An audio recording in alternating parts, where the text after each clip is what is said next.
Hello and welcome to Mighty Obstacle Studios' month in review for January 2026. A gigantic leap forward has been made on the game's progress. We have all three weapons just about in the game. And done! I mean, mostly. Like, a couple things we still gotta do. Some of the others are actually going to need buffs to keep up. Though I'm getting ahead of myself, let's discuss what was made now. Now Scout has her claws in the game. These wonderful weapons serve as the close-range and air-attacking weapon of the game.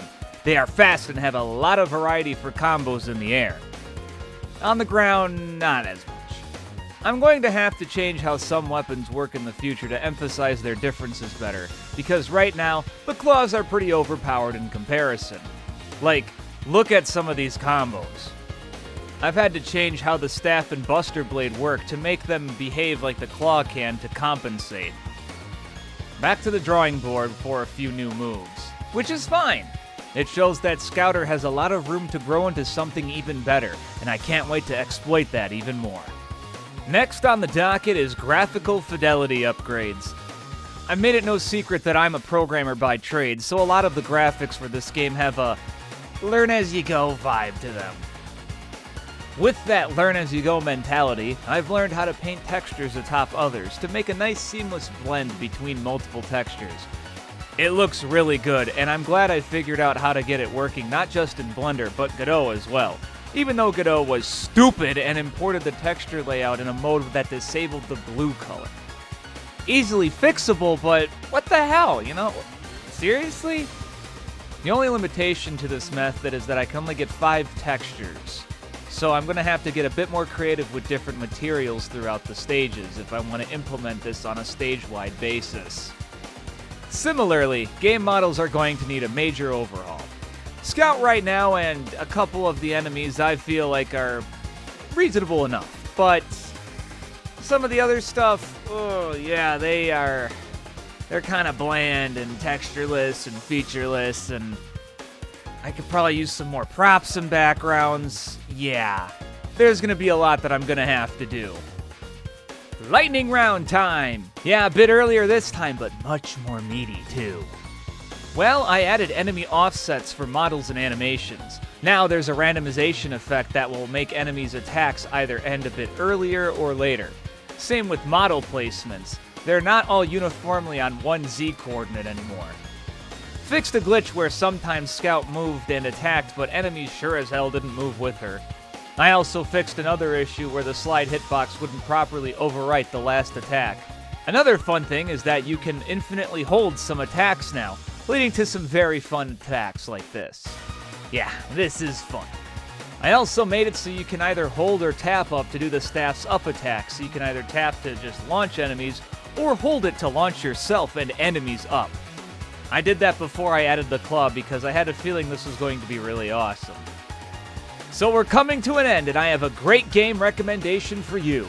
If you want a fantasy action RPG that is way funnier and better than expected, check out Stranger of Paradise Final Fantasy Origin.